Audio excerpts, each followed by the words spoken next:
Well, good morning folks, viewers, subscribers. My name's Lee, your virtual airline pilot. Welcome to the channel and welcome back to another review. We're back in the United States. We're in Colorado and you're looking at Telluride Regional Airport in Colorado, Kilo Tango Echo X-Ray. This is version 1 for the PC version of Flight Simulator 2020, and it's been created by UK2000SCENERY. Gary Summons over there at UK2000SCENERY is a long-established developer, mainly develops for the United Kingdom for many years, from FS9 through FSX, P3D, and is now turning his attention to airports outside of the United Kingdom. So this is Telluride Regional Airport in the state of Colorado, USA, Kilo Tango Echo X-Ray, payware scenery by UK2000SCENERY, version 1.01 for the PC. Download is 24 meg and the install is 106 meg, so it's not a huge download, but actually there's a lot of detail here. So currently this product is available from UK2000SCENERY and from SimMarket.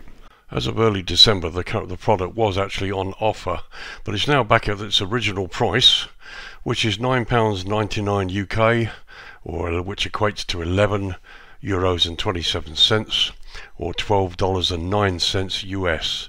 US and Euro prices are estimates and do not include VAT or tax, which of course may vary depending on your country of purchase. But very nice price, and as you can see, a beautiful airport sitting high in the Colorado mountains. So let's just go through the list of features. So we've got buildings with full detail, realistic ground markings, a high resolution ground image, which is great, actually fits in really well with the terrain here.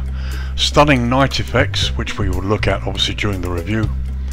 High detailed airport vehicles, excellent frame rates, and I can confirm I've had no jutted stutters or anything going on here. I have spent an hour having a look over this airport this morning. Excellent frame rates, full set of signs, fencing, vegetation, PBR materials, internal tower details. Now I cannot for the life of me find a control tower anywhere on the airport, even in the existing buildings.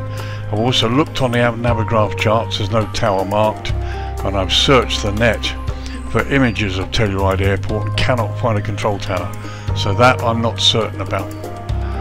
Optional static aircraft. You can actually install this product without the static aircraft if you want to. Internal building details and open hangars. You've got lots of open hangars, some of them empty, some of them with things inside, so if you land here you can actually park your aircraft in a hangar. And he's got some beautiful people around, and for once you can actually go inside part of some of the buildings, which is something that Gary normally doesn't do. But as you can see, a really stunning airport, really a wonderful place to be. Tough place to land at, big high altitude airport, and we'll go through that in a minute. So as ever, let's have some history. Telluride Regional Airport, Kilo Tango Echo X-Ray, is a public use airport owned and operated by Telluride Regional Airport Authority. The airport is located 6 miles west of the town of Telluride in San Miguel County, Colorado, USA. At an elevation of 9,078 feet or 2,767 meters above sea level, it was the highest commercial airport in North America with scheduled passenger flights when Great Lakes Airline resumed scheduled passenger service in December 2016. However, these flights ceased to operate as of March 2018. Then in August 2018, commercial service returned with the introduction of boutique air, and the airport remains the highest airfield in the US with scheduled passenger flights and the second highest airfield overall behind Leadville, Kilo Lima X-Ray Victor. Denver Air Connection is currently the only airline flying scheduled passenger flights from Telluride, with daily non-stop flights to Denver and Phoenix. Denver Air operates the Fairchild Dornier 328 jet into Telluride. The 328 jet is one of the few regional jet airlines in service capable of operating at such high airfield elevations. Mesa Airlines introduced the first commercial airline service to Telluride in December 1985, with flights to Albuquerque and Denver using a Beechcraft 1900 turboprop. Flights to Phoenix were added a few months later. Monarch Airlines, not to be confused with the former, now defunct UK carrier, was serving the airport in 1987 with the de Havilland Canada DH6 Twin Otter, with flights from Aspen, Crested Butte, Grand Junction and Vale, with the latter service being flown from Eagle County Regional Airport. Rocky Mountain Airways, operating as Continental Express on behalf of Continental Airlines, also served Telluride from 1986 through mid-1991, flying the 19-passenger Beechcraft 1900C and the 50-passenger de Havilland Canada -7 turboprops, non-stop to Denver. Some flights stopped in Aspen during the 1986-1987 ski season. The 4-engine short takeoff and landing capable -7 was the largest aircraft ever to provide scheduled passenger service into Telluride. The Continental Express service to Denver was operated by Brit Airways from mid-1991 through March 1994, then replaced with Continental Connection service operated by GB Express Airlines until January 1995. Telluride Regional Airport covers 542 acres or 219 hectares and has one runway which lies on a high plateau or a mesa and dips slightly in the centre, although the dip was more pronounced prior to the 2009 renovation. Can be a beautiful but challenging approach for pilots. In the past, during winter months, about 20% of the scheduled commuter airline flights were diverting to other airports because of the abruptly adverse landing conditions, and this is not unusual. When flying into Telluride airports, pilots must be aware of unique issues impacting the airfield, including high terrain exceeding 14,000 feet or 4,300 meters, as well as the airport's location on a plateau or mesa, with a 1,000-foot or 300-meter drop to the San Miguel River below. Private business jets operate into the airport on a regular basis. In the year ending 2019, the airport had 9,402 aircraft operations, averaging 26 a day. Some 27 aircraft are currently based at this airport. For 7 months in 2009, the airport was closed to allow a $24 million runway renovation project to be completed. The west end of the runway was lowered by 30 feet and the east end by 14 feet. The material removed was placed in the centre of the runway, removing the notorious dip in the middle. In addition, 41 feet of length was added to the runway and retaining walls were built on either side. In 2010, the airfield safety areas were widened from 150 to 250 feet, and an engineering materials arrestor system, or EMAS, was installed. Other ancillary aspects of the project were also completed. Work on the EMAS was scheduled at night to prevent disrupting operations, and this system is designed in part to allow larger aircraft to utilize the airport. So there you go, that's some history for you. As you can see, an incredible place visually to look at, absolutely stunning location, but some real challenges here to land. So let's have a look at runways now. So Telluride Regional Airport operates a single runway 0927, measuring 7,111 feet or 2,167 meters in length. The runway is grooved and is made from asphalt. Telluride is a high elevation airport residing some 9,000 odd feet or 2,700 odd meters above sea level. Both ends of the runway feature high intensity runway lighting, runway end identifier lights and precision approach path indicators on the runway left side. The airport recommends takeoffs on runway 27 and landings on runway 09 to avoid populated areas.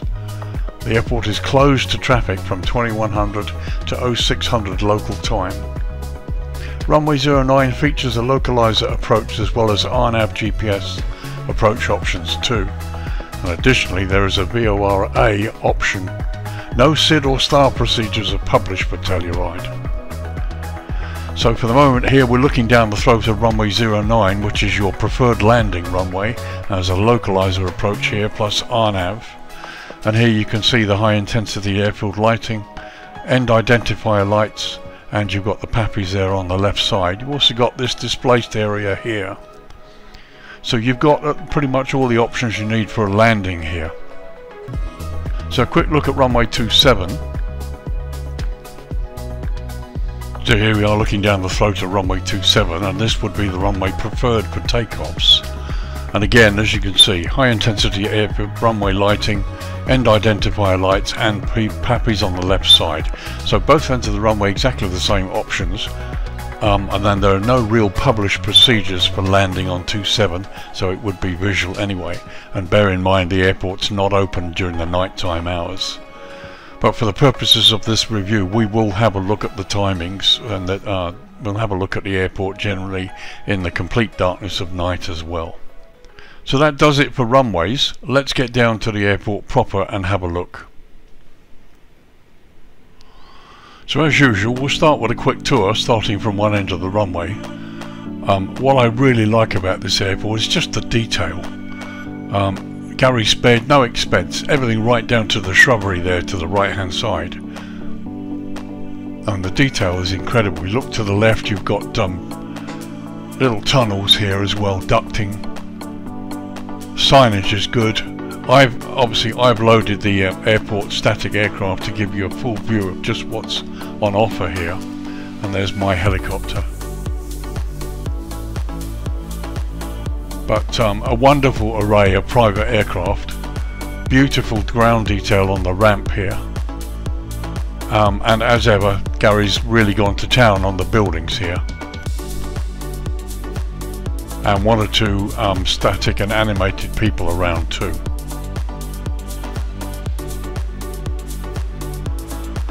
Just give you an idea of the detail on some of these jets. I mean the detail is just incredible. There's the little tunnel that actually goes under the runway.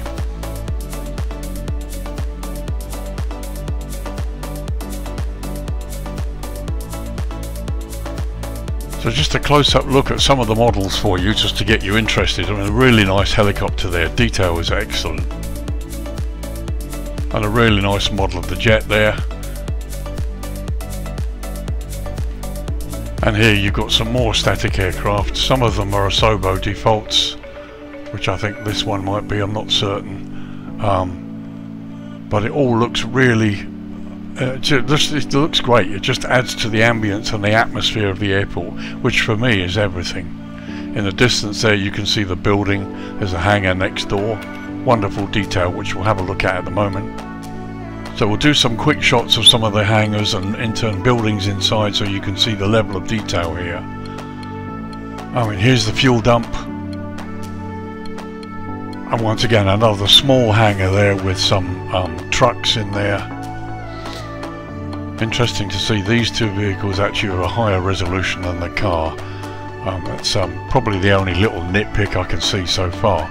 But the rest of it, I mean, this looks great. Detail looks wonderful. So you've got some sweepers and some de-icing, a de-icing truck there. And if we go behind that hangar, you can see you've got snow clearing equipment here too. And another hangar there with static aircraft inside, and a slightly animated chap there to the right. Just a quick shot there showing you some of the detail on the building and some pallets and bits and pieces that are scattered around. I really like the attention to detail here. So two more hangars side by side there, one here with an aircraft inside and the one next door which is empty. And again a couple of aircraft models sitting at the back here and various bits and pieces lying around. You see the fence line at the top, which has been nicely modelled and is complete with regard to the airport itself. It's all the way around. Just a high level shot there showing you the layout of the airport, the roofing and the outside of the buildings. The details really nicely done. Here you've got the solar panel array. So here you've got another large hangar partially open, and if we look inside you've got some aircraft models and some animated people inside.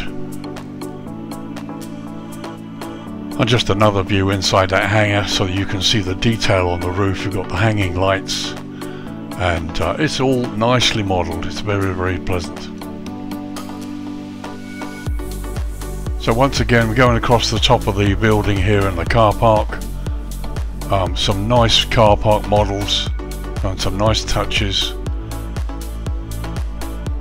Generally very, very nice. And there on the left you can see the grit that they use in the winter months. Again, notice they got the airfield gates and the fence line. It was all really, really nicely done. Got another de-icing truck over there to the right. And some of the vegetation that he's hand placed. Okay, just a close-up shot where we start looking at the main building. Here you can see the parking sign again, which has been nicely modelled, eminently readable, which always impresses me. Local taxi to the right there. And you've got these nice swinging seats that people can avail themselves of when they want to sit outside in the sun. So looking at this side of the building, as you can see, we've got some animated people here. Nothing fancy, but it works. It's perfectly okay. Nice Christmas tree there, which is a nice touch. Animated flag. And if we go inside the building here, looking towards the outside, you can see we've got a couple of animated people inside as well. Quick look at some of the buildings, generally from the outside. And the level of detail here is really, really good. So looking at this side of the building from the outside here, you can see evidence of parallax work, which looks quite nice, looks pretty good. And coming out to the outside of the building on this side, signage is good for the airport there. More parallax work on these windows here. As we close up on the main building here, you can see internal work which has been done quite nicely. People and the Christmas tree. And once again, one of the few occasions when we're able to do this with Garage Sceneries, we're able to go inside the building and have a close-up look at the animations and bits and pieces inside. Very nice effect there. And just a quick view looking the other way, and you can see the lovely detail on the walls and the images on the top there. Just love that fireplace. So a quick view from this side of the building. Here you can see we've got the internal bit that's been developed. The rest of it here, you've got parallaxing on the windows here to make this look really good. It's actually not too bad at all. It's done a nice job. Got some luggage there. It all looks very, very nice. And moving a little further down there, there's the edge of the building on the right. Now you've got this hangar, and there's a door open there too. So a quick look at this hangar here from the outside. I'm not sure that this truck would be going inside here.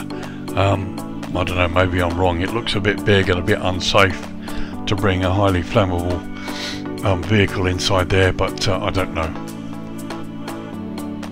Well, here's a quick look inside. As you can see, the detail is really nice. Couple of aircraft in here, and a quick shot looking the other way there. So just very quickly across to the runway entry and exit here. Again, ground markings are excellent. You can see no problems at all here.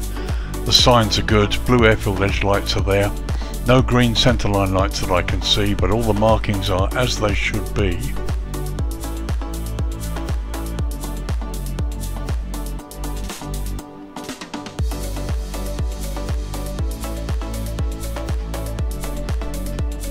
And here you can see these little ducts here where some of the snow and water and stuff will pile up and go through there.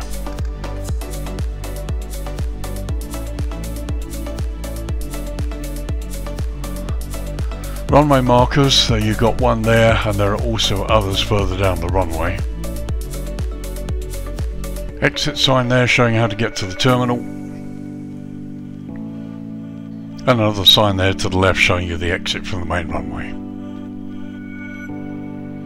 Okay, so that about does it for the day. As you can see, there's a lot of detail to this small airport. which makes it really, really nice, and it's in a wonderful setting. So let's drop the lighting down to sundown now, to dusk. Bear in mind the airport closes at 9 PM, so let's drop the light down before that closure and see what it looks like. So it's the 15th of December 2022 here actually. I've got the date correct, and obviously this is winter for most of the Northern Hemisphere. Now it's just before 5 PM, as you can see sunset is really upon us and the lighting's beginning to sort of get going, as it were.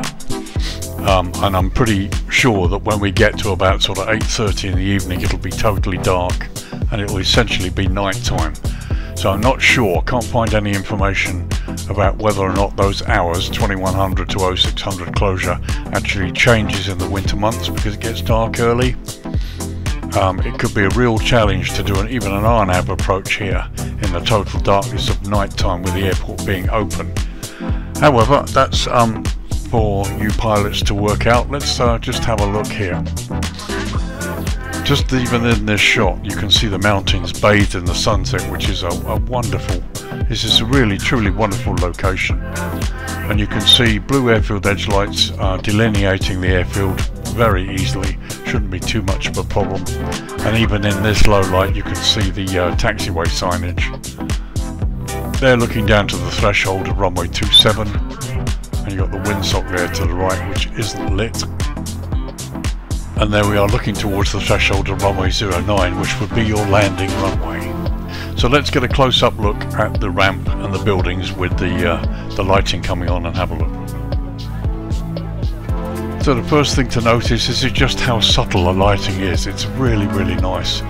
Many of the hangars here don't appear to be lit inside, except there are one or two. There's a big one on the right there that's lit.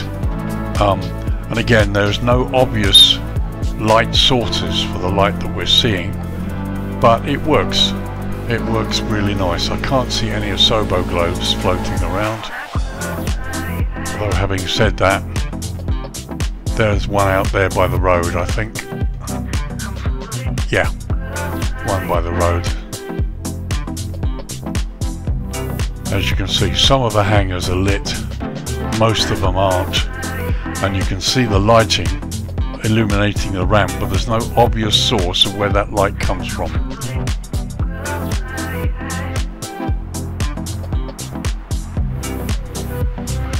So let's go a little bit closer. And it does look nice. The lighting effects look wonderful. There's no argument about that. It does look great. Inside the hangars there, you've got lighting, and you've got one or two, there we are, we've got little spot lamps on the roof of some of these hangars which are providing the light.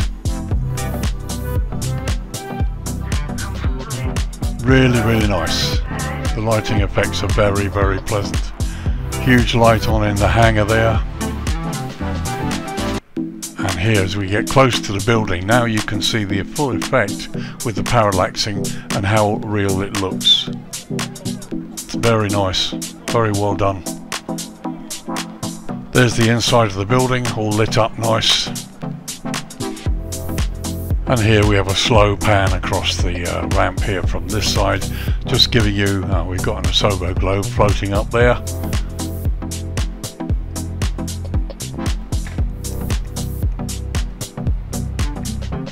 This is the fire station, there's the fire truck inside.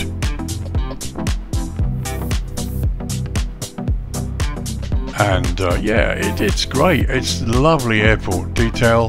There's an ambience and atmosphere about it which makes it very, very nice. So we come across to the building side here and have a look.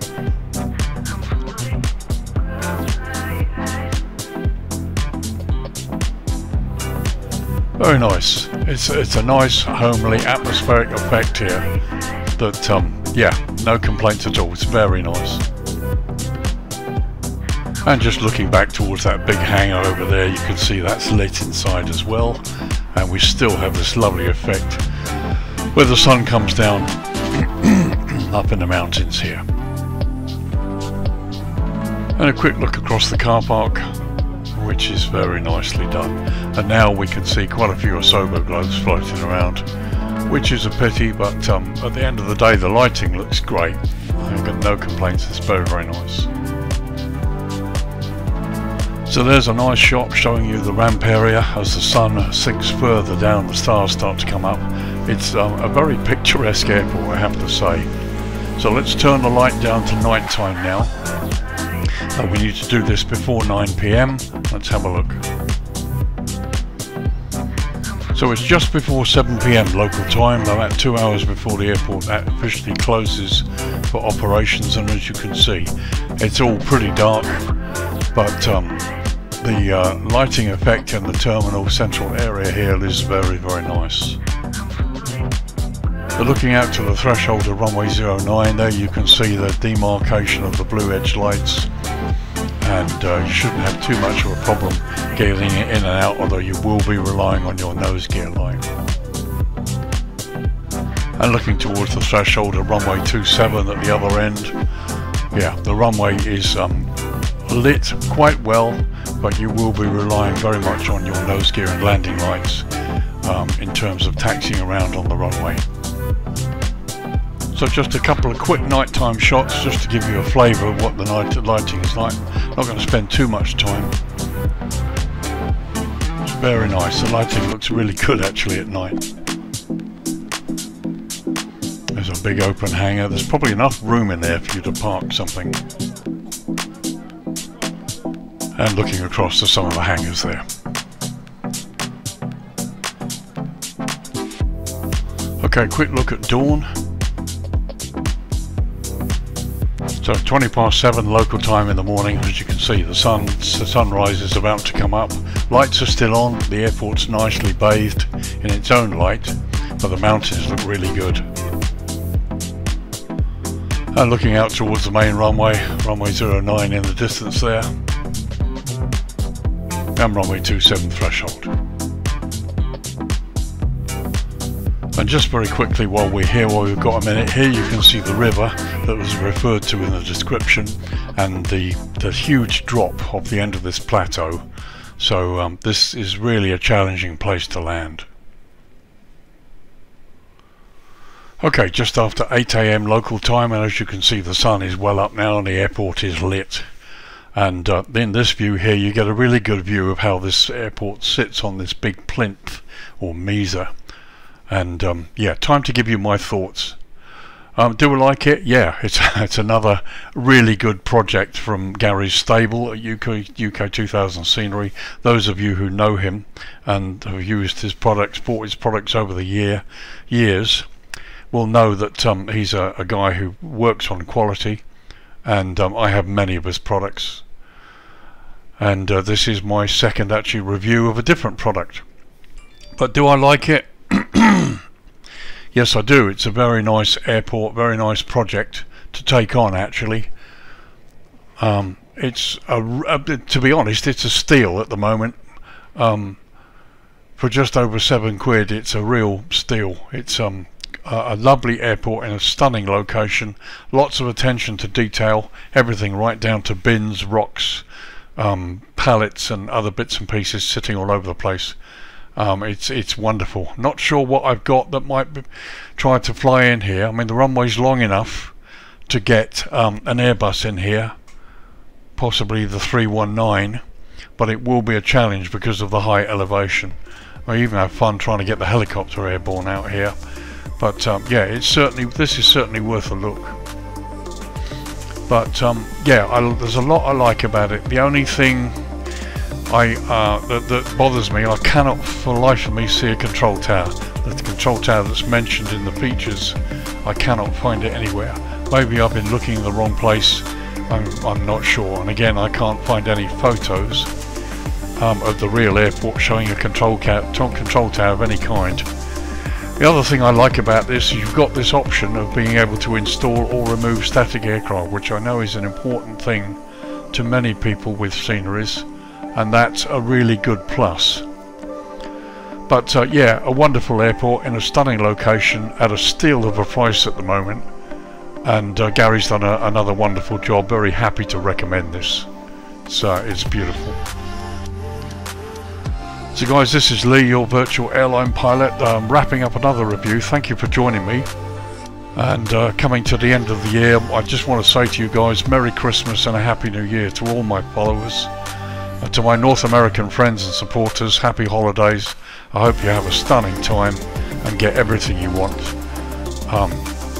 Just a lovely time of year, and my thanks go out to all of you, to the 560 odd subscribers that I've got.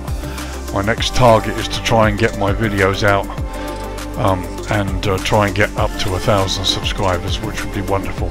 I'm hoping to launch some merch next year, some t-shirts and bits and pieces for VAP Air that you might be interested in buying, but that's coming next year when I finally get it sorted out. That will come. It's available on will be available on Redbubble. So enough from me. Thanks again for joining me, guys. Have a great one, and I'll see you in the next video. So bye for now. Bye bye.